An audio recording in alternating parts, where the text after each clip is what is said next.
Sejam muito bem-vindos, está começando mais um Content Podcast. Eu sou o seu host, Pedro Mendonça. Então, antes de começar o episódio, se inscreve no canal, deixa seu like e quando acabar o episódio, deixa seu comentário, isso ajuda muito o nosso canal. Hoje eu estou com um convidado muito especial, ele é fundador da Suno Research. Senhoras e senhores, Thiago Reis. Obrigado, prazer enorme estar aqui com você. Thiago, o prazer é meu. Sei que seu tempo está corrido. Eu queria começar falando de uma carteira de investimento equilibrada. O que seria uma carteira de investimento equilibrada para quem está começando? Em primeiro lugar, não existe uma carteira que é única para todo mundo. Cada pessoa tem seu momento de vida, tem suas ambições financeiras e materiais e, obviamente, que seu perfil de risco também. Então, não existe uma carteira perfeita, porque o que é bom para mim não necessariamente é bom para você. Dito isso, é importante que a pessoa, antes de montar a carteira, se pergunte qual é o seu perfil de risco, qual é o seu objetivo, onde que ela quer chegar e construir uma carteira a partir daí. Geralmente, quanto menos liquidez ela precisa, ou seja, quanto mais prazo ela pode dar para aqueles investimentos maturarem, em geral, ela pode correr um pouco mais de risco, ou seja, se expor a mais renda variável. Uma coisa que as pessoas têm percebido, e nós somos um dos mais vocais quanto a isso, é a importância também de investir não só no Brasil, mas investir em outras geografias. Hoje em dia é muito mais fácil de fazer isso do que era no passado. Bacana, você falou de Brasil, a gente nesse ano passado tivemos um déficit de 47 bilhões, somando com a nossa dívida quase R$1 trilhão, né? Qual que é a sua perspectiva para esse ano de 2025? O lado fiscal do Brasil, para mim, é a maior preocupação que nós todos temos que ter, independente de se somos investidores ou não. Essa é uma conta que nós todos vamos ter que pagar em algum momento, né? Ou os nossos filhos. Então, a questão fiscal, para mim, é hoje o maior problema do Brasil e precisa ser endereçada. Não sei se existe uma preocupação grande vinda de Brasília, não sinto isso, mas tem que ser endereçado, seja nesse governo ou quem sabe no próximo. Enquanto a gente não resolver isso, vai ser muito difícil a gente ver os juros do Brasil caírem. E os juros não impacta somente o mercado financeiro, né, Pedro? Ele impacta todos os brasileiros. Sim. O camarada que compra uma geladeira, ele vai pagar mais caro nessa geladeira porque os juros embutidos vão estar mais altos. Aquela pessoa que é motorista de Uber, que aluga uma moto para poder fazer seu delivery. Muitas vezes essa pessoa compra essa moto financiada. Ou quem sabe ele alugue numa empresa como a Localiza, e a Localiza vai embutir no preço do aluguel uns juros mais altos. Então os juros impactam todos nós. Se nós não endereçarmos essa questão fiscal, certamente vai ser um problema cada vez maior e mais caro de ser resolvido. O Lula falou que essa subida está em 13,25, né? Se eu estiver enganado. Já vinha da gestão do Campos Neto e que ele espera com o Galípolo isso abaixe, pelo menos aos planos. Você acredita muito nisso ou você acha que não? Que já é dessa gestão que a tendência é que suba? O que você está olhando para isso? Existem lugares em que existe uma influência do Banco Central e existem mercados que não existe uma influência do Banco Central. Eu prefiro acreditar que o Banco Central é independente e que vá tomar as decisões que são as melhores para aquele momento. Como a gente está vendo, as expectativas de inflação elas têm subido semana a semana, até porque o dólar subiu bastante nos últimos meses, e isso obviamente tem impactado preços não só no supermercado, que a gente está vendo muitas pessoas reclamarem, mas também os preços dos serviços estão ficando cada vez mais caros também. E obviamente uma das formas de reduzir essa expansão da inflação é aumentar a taxa de juros. Então, enquanto esse ciclo inflacionário não se estabilizar, é muito difícil imaginar que um Banco Central independente vai baixar de maneira forte. Agora, existem lugares, e eu espero que o Brasil não seja um desses lugares, em que existe uma influência do executivo na tomada de decisão do Banco Central. A gente já viu isso acontecer na Argentina, já vimos isso acontecer na Turquia, e o resultado foi que as taxas de juros em algum momento vão para as taxas que o mercado quer praticar, que são muito mais altas do que o governo gostaria. E daí, na hora que isso acontece, a inflação explode, porque a confiança naquela economia se perde, e para compensar isso, os juros vão ter que ser muito maiores do que eram. Então, eu acredito que a melhor forma de nós termos um juros em queda é nós darmos a liberdade para o Banco Central tomar todas as medidas necessárias para que ele faça a inflação chegar num nível menor. Do lado do governo, o que ele pode fazer é buscar ser mais eficiente com seus gastos. Então, quando a gente tem um governo mais eficiente, nós fazemos sobrar dinheiro na economia, nós podemos, inclusive, eventualmente reduzir impostos, que é o que já estamos vendo, por exemplo, a Argentina fazer, né? E na hora que você reduz impostos, a consequência natural é que os preços caiam também, né? Afinal, o imposto ele é um custo ali no meio da mercadoria. Se tem esse custo menor, a competição vai fazer com que esse preço caia para todos e, consequentemente, a inflação. Então, se eu fosse do governo federal, minha orientação para a turma seria: vamos focar no que dá para a gente focar, que está dentro do nosso escopo, que é fazer a máquina aqui mais eficiente possível. Eu tenho certeza que existe muita oportunidade de otimizar as estruturas governamentais. O dólar bateu quase 6,30 recentemente, né? Sim. E agora está 5,87, 5,90, não sei quanto está a cotação de hoje. Muitos economistas de esquerda falaram que isso foi especulação no mercado. Eu queria saber a sua visão disso. É uma boa teoria, especulação do mercado. O mercado nada mais é do que eu, do que você, do que quem está nos assistindo. Sim, é uma especulação do mercado. Por quê? Porque o mercado somos todos nós. Se nós imaginarmos que vai ser desafiador o ambiente econômico no Brasil, o que nós fazemos? A gente investe fora. Hoje em dia, qualquer um consegue investir fora, está muito mais fácil. Inclusive, tem batido recorde o número de investidores fora do Brasil, investidores brasileiros investindo fora. Você pode chamar eles de especuladores ou simplesmente pessoas que estão tomando conta do seu dinheiro da maneira que acham que é a melhor possível. Se essas pessoas, inclusive brasileiros, não conseguem ter a confiança no Brasil, você pode chamar eles de especuladores, você pode chamar eles o que eles quiserem, mas são pessoas que na cabeça delas, na lógica delas, estão tomando as melhores atitudes com o capital dela. Todo mundo tem seus próprios investimentos, tem família e quer pensar em como investir esse capital da maneira mais segura e que melhor rentabilize. Então, se você vai dar um nome disso para especulação, pode ser um nome, mas o fator as pessoas não estão confiando tanto no país. Em vez de você botar culpa no especulador, por que não olhar para dentro e falar o que nós podemos fazer para retomar a confiança desses agentes econômicos, para que ao invés deles investirem nos Estados Unidos ou na China, eles venham investir aqui no Brasil. E isso é um fato, né, Thiago? Assim, até as pessoas mais humildes na rua não estão criticando o governo, né? Então a gente meramente se falar que é uma especulação do governo é bem no mínimo estranho isso, né? Assim, as pessoas elas tomam conta do seu dinheiro e cada um tenta maximizar o valor desse seu dinheiro. Se as pessoas não têm uma confiança de que a economia amanhã vai estar boa, o que elas fazem? Elas retraem investimento e quem sabe até investem fora. Então não tenho muito que culpar quem toma esse tipo de atitude, porque tenho certeza que até os críticos fazem isso com o seu próprio dinheiro. E se eles acham que é só uma especulação, é só espuma e não tem nenhum valor, eles podem pegar, inclusive, o dinheiro deles e comprar no Brasil, que tem muita coisa barata se eles realmente acreditam nisso. Eu queria ver com meus olhos eles fazendo isso. Com certeza. Mas enfim, recentemente o Nubank ultrapassou o Itaú com mais de 100 milhões de clientes, se tornou o terceiro maior banco do Brasil em número de clientes. Só que o Nubank tem um caso interessante, porque o público deles é um público C e D, e eles não dão muito crédito. Eu queria que você desse um panorama pra gente do caso Nubank. O Nubank é uma empresa fantástica. Eu nunca indiquei Nubank, mais por uma questão de preço, né? E se você for ver, a ação deles está quase que no mesmo patamar do IPO, então, de certa forma, estávamos certos naquele nosso diagnóstico. Dito isso, é uma empresa que consegue entregar muito valor. Eles têm uma eficiência operacional muito grande, eles não precisam de muitas agências e por conta disso eles conseguem ter um custo de operação, um custo de servir cliente muito menor do que muitas instituições financeiras que vêm daquele modelo mais tradicional de ter agências e obviamente isso tem um custo maior. É o banco do século XXI, não só eles, o Banco Inter e outras instituições têm feito este caminho, têm seguido essa estratégia mais digital. Eles, inclusive, não só no Brasil, como fora também, né? Tem uma presença crescente na Colômbia, no México.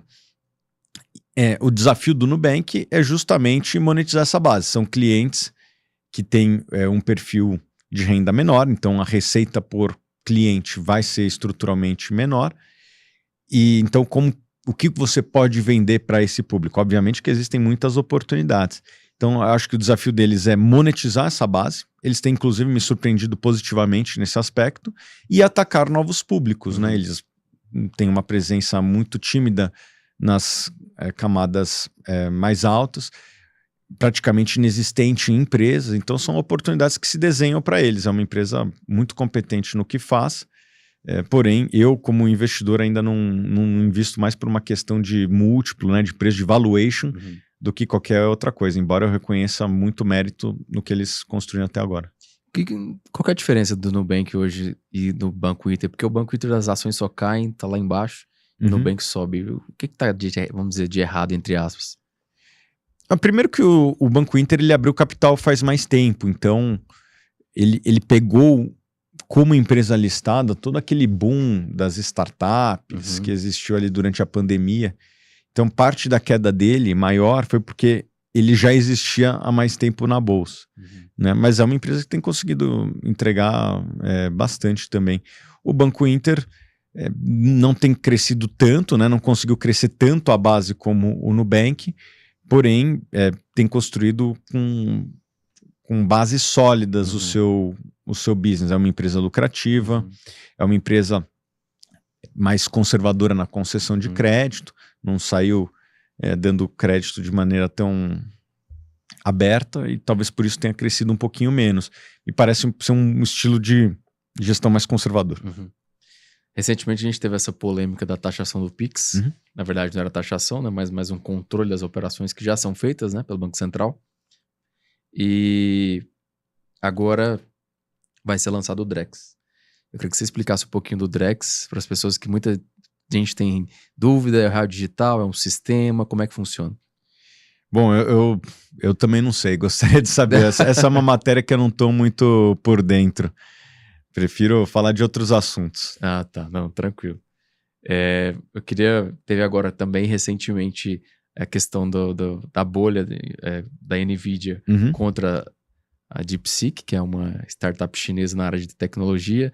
A NVIDIA nos últimos 5 anos praticamente aumentou quase 40 vezes, gastaram bilhões e bilhões de dólares investindo em inteligência artificial, e aí de repente você pega uma empresa chinesa que supostamente gastou 6 milhões de dólares e montou uma inteligência igual ou superior a ChatGPT.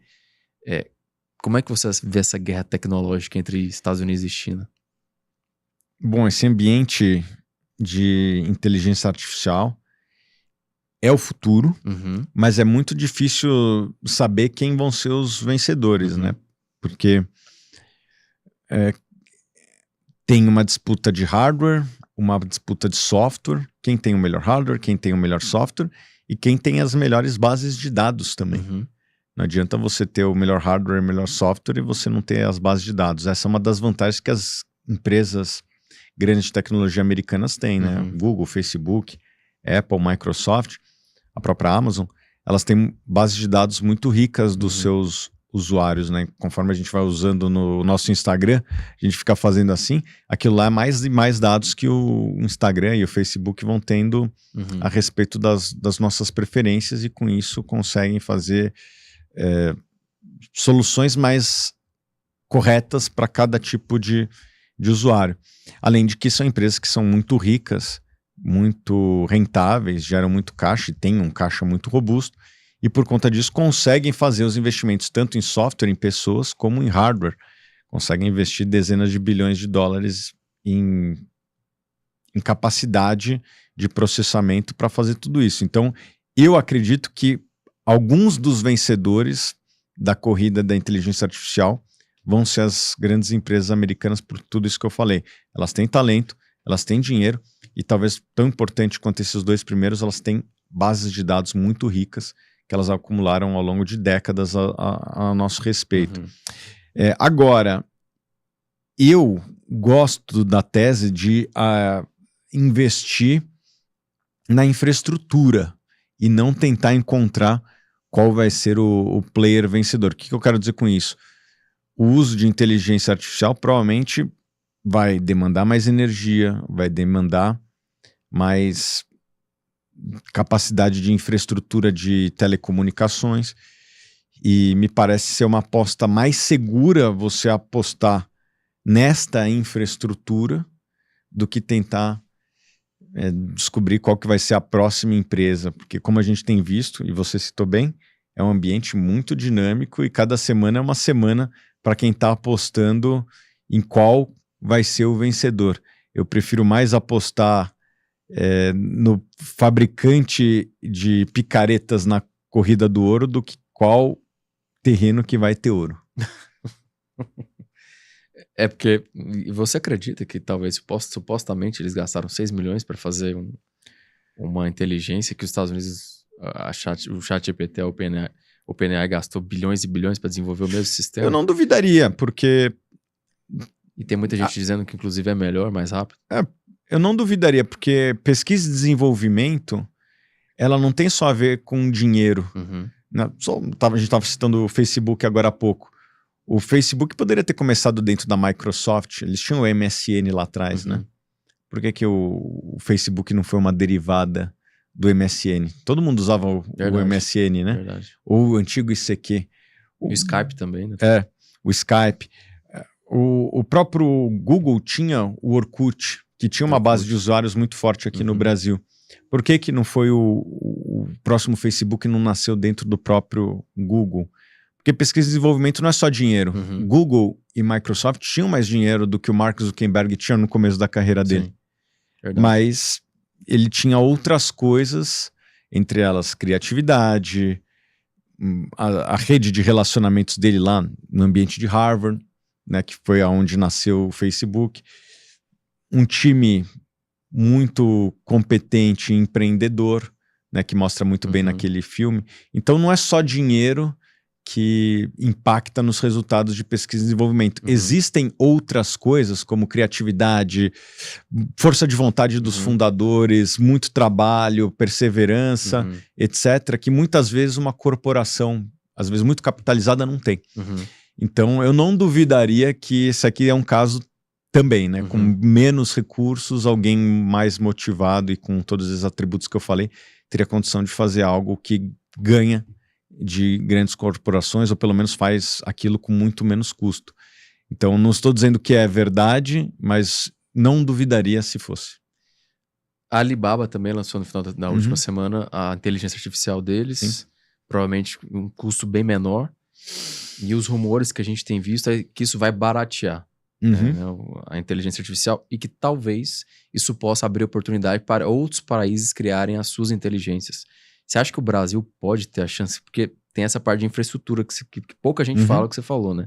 Acha que o Brasil pode, de alguma maneira, criar a sua inteligência ou as suas inteligências?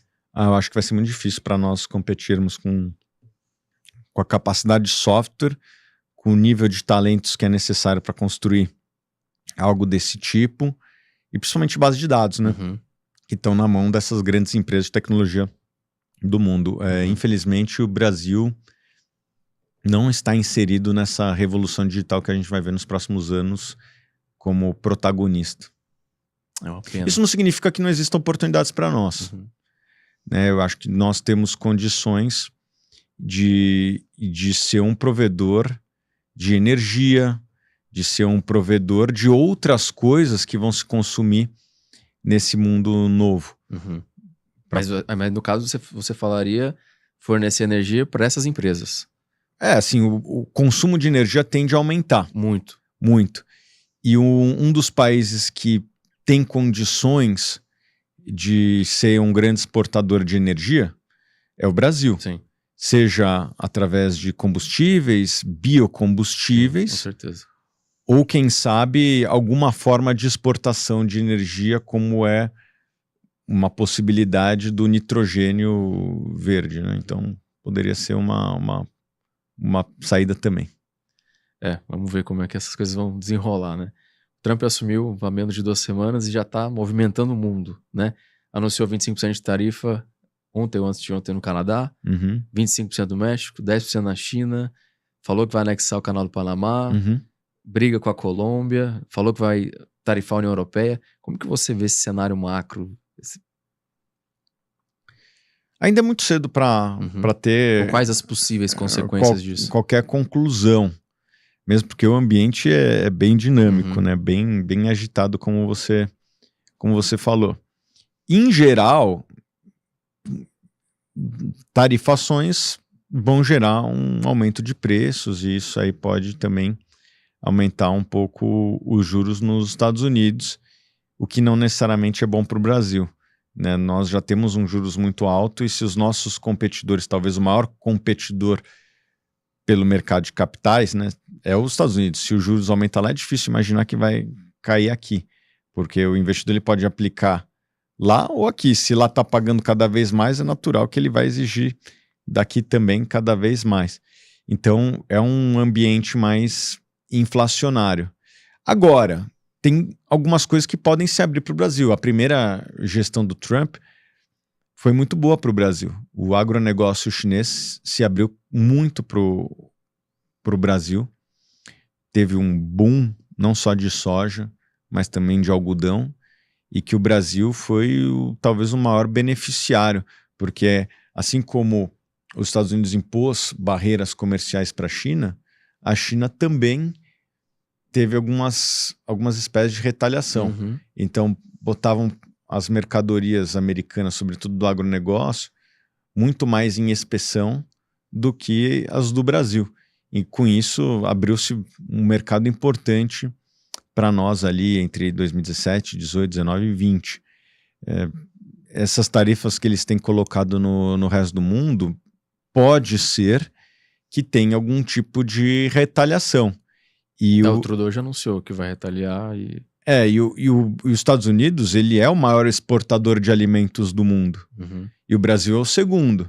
Então, é natural que alguns países olhem para o agro americano e falem, eles estão tacando tarifa na gente, vamos retaliar eles deixando de importar milho, deixando de importar carnes e outras coisas dos Estados Unidos nessa área agro. E quem que é o segundo colocado em agro? Brasil. O Brasil levantando a mão. Então, assim como aconteceu com a China no primeiro mandato do Trump, pode ser que aconteça isso para o Brasil também, em que outros mercados se abram ao mercado brasileiro. Ele disse que vai tarifar o BRICS, né? O Brasil, em 100% do BRICS, e o Brasil está no BRICS. O Brasil aí como seria essa dinâmica? Porque o Lula já falou que retaliaria. O Brasil não é um grande exportador para os Estados Unidos. A China é o maior importador de produtos brasileiros já faz algum tempo. Se a gente pegar quais são os 3 principais itens da exportação brasileira, nós temos soja, que não se exporta para os Estados Unidos, o grande importador é a China. Minério de ferro, que o grande importador também é a China e os países da Ásia. E tem o petróleo, que daí é um mercado global. Se eles botarem tarifa no Brasil, eles vão importar de outro canto, e o Brasil também exporta para outro canto. A gente viu o que aconteceu com a Rússia. A Rússia deixou de vender para a Europa quando teve os embargos, e as cadeias produtivas se realocaram. No primeiro momento o preço do petróleo até subiu, né, foi para $120, todo mundo lembra. O preço da gasolina explodiu naquele momento, mas depois as cadeias produtivas se rebalanceiam. Então, se o Brasil for impactado de alguma forma aí, eu acho que as cadeias produtivas do petróleo aqui, que o Brasil não é um grande produtor, mas está longe de ser um produtor tão relevante assim para o mercado global. Então, a gente consegue se realocar caso impacte esse mercado. Então, eu não acho que o Brasil vai sofrer tanto assim, caso mirem em nós. E talvez até se abra oportunidades para o nosso agronegócio, como eu disse anteriormente. Os Estados Unidos, ele é um grande exportador, é o maior exportador de produtos agrícolas do mundo, e se eles tarifarem alguns países, provavelmente esses países vão retaliar como já estão retaliando. Isso aí pode, inclusive, abrir mercado para as nossas mercadorias, sobretudo no agronegócio. Você não acha que com todas essas ameaças e taxações, naturalmente esses países vão procurar, como você disse, né, a cadeia vai se reorganizar? Com certeza. Esses países vão procurar outros fornecedores ou outros clientes? Com certeza. E isso pode prejudicar em muito os Estados Unidos? Provavelmente. Porque querendo ou não, eles vão ter inflação com isso, né? Os Estados Unidos vai ter inflação e os outros países também vão ter inflação. E uma das formas de você reduzir a inflação é você buscar outros fornecedores para aquele mesmo produto ou serviço. Então, provavelmente, a gente vai ver um remanejo das cadeias produtivas globais. Não sei se foi o governador da Califórnia ou o prefeito, alguém da Califórnia, na semana passada está dizendo está querendo sair dos Estados Unidos, está querendo ser independente. O Texas já falou que está querendo ser independente. O Trump, com toda essa, vamos dizer, essa bagunça do nada, em 2 semanas querendo tarifar aliados históricos como a União Europeia, o Canadá e o México. Você acha que isso pode ser o declínio dos Estados Unidos, o início do declínio dos Estados Unidos? Não. É muito difícil imaginar o declínio dos Estados Unidos. Um país que tem os recursos naturais que eles têm, as empresas que eles têm, o mercado de capitais que eles têm, isso aí é importante. Metade do fluxo de bolsa do mundo transita por lá. Então, o lugar que as pessoas mais querem investir é lá. E por último, o pool de talentos que eles têm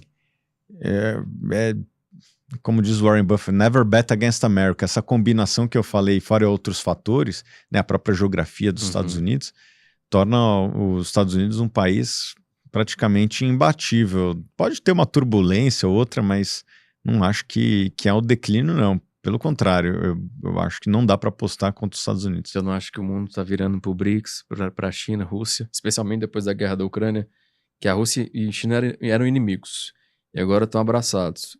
Entrou o Irã na jogada. Agora vários países entrando. A Indonésia entrou agora com 280 milhões de pessoas. A Nigéria também com mais de 200 milhões de pessoas. Você tem mais de 60% da população mundial. Você não acha que o mundo está virando para cá? Os Estados Unidos, em vez de querer arrumar a casa, está querendo arrumar inimigos. Por exemplo, com o Canadá ontem, você teve um jogo de basquete onde todo mundo estava vaiando o hino americano. Isso é uma coisa impensável. Só queria trazer esse contraponto para trazer a sua perspectiva. Por outro lado, os Estados Unidos eles têm outros caminhos de influenciar o mundo que não somente via política externa, né? Provavelmente quem está nos assistindo via alguma plataforma de streaming de uma empresa americana, está vendo num celular que é americano, você está vendo aí as suas perguntas num celular que provavelmente foi design in California, né? Então, o poder das empresas americanas é algo que é irreplicável. Então, por mais que o BRICS ele seja lá 50%, 60% da população mundial, essas pessoas ainda vão continuar consumindo produtos americanos independente da política externa americana. E como que o Brasil pode aproveitar isso? Eu falo agora com o BRICS. Porque eu sempre, uma discussão que eu falo muito, Thiago, o Brasil carece de infraestrutura. Muito. E tem muita discussão ideológica no Brasil. Esse dinheiro aqui é chinês. Esse dinheiro é americano. Acho que o dinheiro, independente de onde vem, o Brasil precisa dele. Com certeza. Igual teve o porto agora inaugurado no Peru, que a China construiu. E o Brasil não aderiu à Rota da Seda. O projeto chinês é de sair de Santos até o Peru, né? Para a saída do Pacífico. O Brasil fica na linha ali. O que você acha? Como que o Brasil pode atrair a maior quantidade de investimentos possível? Seja da China, seja da Rússia, seja dos Estados Unidos. Ou seja, investimento privado também. Bom, primeiro temos que melhorar o nosso ambiente de negócios. Você citou a infraestrutura. Dá para confiar 100% no judiciário e nos políticos brasileiros? É comum, por exemplo, um governador que está com uma popularidade em baixa segurar preços de tarifas administradas, como pedágios, questão de saneamento, né, de preço de água, etc. Se a gente não resolve esse problema, né, de ter uma justiça que não é 100% confiável, e às vezes não é nem só a justiça, é o próprio governo. Como um governante com uma caneta, ele joga um contrato pro ar. Quem está investindo, sabendo disso, ou não vai investir, ou vai investir menos, ou vai botar um prêmio de risco muito grande. Até invisto nessa concessão, mas eu só invisto se a tarifa for muito alta, só boto aqui dinheiro se o pedágio for mais alto do que seria normalmente, porque eu preciso ser remunerado por esse risco, porque pode vir um governador e mudar de ideia e canetar ali e não me permitir um reajuste. Daí o governador fala, não, mas eu sou confiável. Tá bom, e o próximo? Você garante que vai ser tão bom quanto você? É difícil, né? A gente não tem essa confiança em contratos no Brasil. Então esse é o primeiro ponto que a gente precisa resolver, né? Resolver essa questão jurídica. Não existe tanta segurança jurídica no Brasil. E aí é do topo até lá embaixo, né? Em todas as esferas do judiciário. Segundo, nós precisamos ter as contas públicas mais em ordem. Porque se a gente tiver toda essa segurança jurídica que eu falei, mas tivermos um fiscal bagunçado, é natural que o nosso juros seja mais alto. E o prêmio de risco vai ser colocado em cima desses juros altos. Então, para que eu vou investir em infraestrutura se o governo está pagando juros altos? Então, a gente precisa fazer com que as nossas contas públicas sejam mais equilibradas para que a gente possa reduzir os juros e, assim, atrair investimentos em infraestrutura. Não falta dinheiro no mundo para investir em boas oportunidades de infraestrutura. Sobra dinheiro, não estou brincando, sobra dinheiro. Só que a gente precisa resolver esses problemas que vêm antes, porque o investidor, ele também não é bobo, ele quer ter uma certa segurança de que o dinheiro dele vai retornar. Se ele não tem essa segurança, ele não investe. Então a gente precisa reduzir os prêmios de risco no Brasil, então fazer uma reforma do judiciário que dê mais segurança para os contratos. E 2, a gente precisa ter as contas públicas mais em ordem. Se a gente fizer isso, você vai ver chover dinheiro para infraestrutura, para saneamento, que é um problema grave, talvez dos problemas de infraestrutura do Brasil. Para mim, ele é o pior. Não afeta tanto a nossa vida aqui, mas afeta a vida de mais 100 milhões de brasileiros, a falta de infraestrutura. 50% da população. Exatamente, é triste. As pessoas que não têm acesso a saneamento têm qualidade de vida pior em vários aspectos, às vezes até não se desenvolve tão bem quanto poderiam. Questão de transportes, questão também de telefonia. A gente tem um dos estados que mais cresce no Brasil, Mato Grosso, você vai lá e muitos lugares não pega o celular. Isso atrapalha a própria atividade econômica, porque as máquinas são cada vez mais conectadas. Sim. Né? Então a produtividade poderia ser ainda melhor do nosso agronegócio se a gente tivesse mais conectividade. E então, transporte também, né, que eu não falei, daí é rodovia, ferrovia, portos, aeroportos. Então tem muita coisa para ser feita. Dinheiro no mundo existe, a gente só precisa dar uma ajeitada na casa para atrair todos esses recursos. Você falou ajeitada na casa, eu já quero ir para o final, que o seu tempo está curto. Muito se fala da dívida pública. Como que a gente faz uma auditoria dessa dívida? Não sei se a auditoria é um problema. Porque tem muita gente que fala que isso é um problema grande e que ninguém quer resolver. Sim. Qual que é a sua visão disso? Essa dívida, ela foi feita no passado, inclusive boa parte pelo governo atual. Né, o período que mais cresceu a dívida pública no Brasil foi justamente não nessa gestão, mas nesses 16 anos que o governo atual está no poder entre um ou outro presidente. Essa dívida ela foi feita porque a gente resolveu fazer várias coisas no meio do caminho. Copa do Mundo, Olimpíada, né? Obviamente que isso aqui é um pouquinho do todo, né? Mas construir porto em outros países. Exatamente, BNDES, né? A gente pega dinheiro do Tesouro, botou no BNDES e o BNDES construiu portos em outros países. Não o BNDES, mas financiou portos em outros países. Então, de fato, essa dívida existe. E não adianta você botar a culpa no investidor.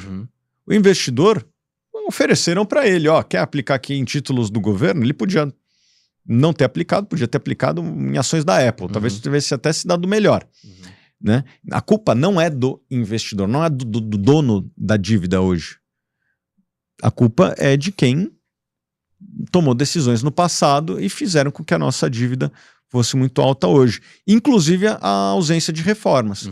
Então, boa parte do nosso endividamento é para pagar folha do funcionalismo, é para pagar o INSS, porque o dinheiro não tá necessariamente carimbado. O governo entra dinheiro e sai dinheiro. Então, todos os nossos gastos, de certa forma, contribuíram de alguma forma com o aumento da dívida pública. Então, a ausência de reformas no passado que fazem com que a gente hoje tenha um gasto previdenciário alto é também um dos culpados desse endividamento alto. Então, Na hora que a gente for fazer uma auditoria da dívida e falar como que chegamos até aqui, certamente a gente vai chegar à conclusão que vai falar, putz, deveríamos ter feito uma reforma da Previdência 20, 25 anos atrás. Pois é. Talvez a gente não devesse ter feito Copa do Mundo e Olimpíada e várias dessas outras coisas. Talvez a gente não devesse ter os salários tão altos em algumas escalas do funcionalismo. Pois é. Então, na hora que a gente for fazer essa auditoria, a gente vai ver da onde que veio, né? Uma lógica de follow the money, siga o dinheiro. Beleza, a gente está devendo aqui 8 trilhões de reais, esses são os donos da dívida do Brasil, mas como que chegamos até aqui? Você vai ver que boa parte veio disso. Governos, né, que tinham estruturas inchadas e promessas que foram sendo feitas à sociedade, inclusive de aposentadoria, num mecanismo de quase que de pirâmide, em que quem se aposentava ia sendo financiado por quem estava entrando no mercado de trabalho. Conforme essa relação vai ficando mais equilibrada, a gente vê o gasto explodindo de benefícios aos aposentados. Deveria ter sido feita uma reforma anos atrás. Como é que a gente conserta isso hoje? Então o Brasil ele precisa fazer algumas reformas, eu posso dizer algumas que eu acho que são importantes. Reforma administrativa para mim é a principal, mas em algum momento a gente vai ter que também fazer uma nova reforma da Previdência para equilibrar novamente essas questões. Seja a tributária também agora. A tributária. Mas, assim, eu queria entrar mais, eu sei que seu tempo está curto. Sim. A tributária também entraria? Acho que aqui já a gente está fazendo a primeira, né? Mas não sei se ela é definitiva também. A gente precisa simplificar ainda mais. Com certeza. E aí, todas essas reformas que você está falando, o aspecto fiscal do Brasil ser saudável, que aí a gente começa a pagar essa dívida. Seria isso? Certamente. O problema não é a dívida, se ela precisa de uma auditoria. Ela é o que é.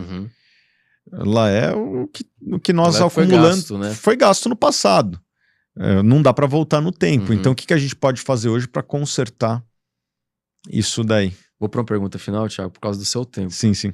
A gente falou da questão da infraestrutura no Brasil, do saneamento, é algo muito triste, e a gente olhar para um país nessa situação, a gente olha para a questão da educação também. Com certeza. E aí tem várias pessoas hoje utilizando o cartão do Bolsa Família para jogar em bet, esse tipo de coisa. O que você acha disso? Você é a favor dessas bets no Brasil? Do jeito que tá, jogo do tigrinho, esse tipo de coisa, que tá viciando pessoas e destruindo famílias. Com certeza, está virando um problema de saúde pública. A gente tem muitos médicos que são clientes nossos, inclusive psiquiatras, e eles nos relataram que está inclusive batendo no SUS ali essa questão. A questão das apostas não é um problema novo na história da humanidade. Isso já existiu em vários lugares, inclusive na Europa, teve essa discussão. Se você for ver o campeonato inglês, não tem nenhum time com apostas aqui na frente da camisa, sempre no máximo na lateral, não é o nome do campeonato, não é o nome do estádio, né? Então, a publicidade ela é mais moderada do que é no Brasil. No Brasil, na minha opinião, está um pouco solto, e eu acho que a gente já teve uma boa escola no tabaco, né? Então, a gente viu que antes era muito solta a publicidade, inclusive de bebidas, né? Tabaco, nem se fala, né? E isso aí a gente foi caminhando para uma comunicação mais moderada. Acho que é inegável que alguns produtos fazem um bem para a sociedade, outros não fazem tão bem assim, e qualquer sociedade do mundo tenta equilibrar para que tenha-se menos consumo desses produtos que são danosos.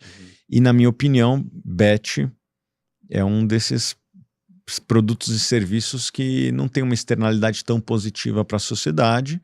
Não sei se regular é o caminho, mas pelo menos proibir é o caminho, mas pelo menos regular um pouco a comunicação. Ter nome do campeonato, influenciadores só mostrando os ganhos, não mostrando os riscos, ganhos, né? Os supostos ganhos, não mostrando os riscos. Isso aí acho que já tem até uma regulação que é de propaganda enganosa, né? Que deveria coibir esse tipo de comunicação, e não sei por que não está funcionando. Eu acho que esse vai ser o caminho natural das coisas, vai ter uma comunicação mais moderada. Última pergunta. Dentro de você é a favor de liberação de cassino no Brasil ou não?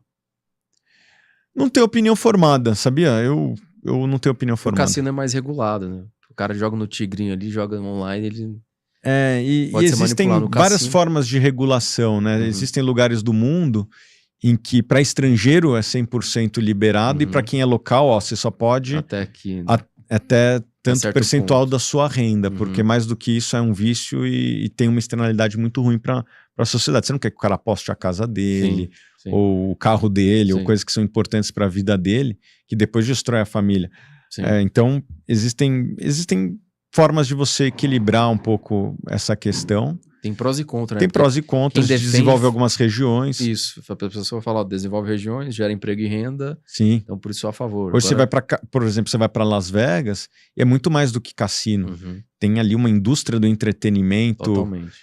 Desde shows, arenas maravilhosas, Fórmula 1. Então, começa a se desenvolver uma região que era o deserto, né? Aquilo lá era o meio do deserto e hoje tem uma economia que gira muito mais recursos do que somente as apostas, né? Então tem prós e contras. Com certeza. Thiago, quero te agradecer, sei que seu tempo está curto. Imagina, obrigado. Quero já te convidar para a parte 2 para a gente aprofundar outros assuntos. Vamos vir com calma aqui. Obrigado por ter me recebido. Gente, eu vou deixar todas as redes sociais do Thiago aqui embaixo, da Suno também, as nossas redes sociais, da nossa revista, do podcast, tudo. Queria agradecer você que veio até aqui. Muito obrigado. Até o próximo episódio. Rápido, hein?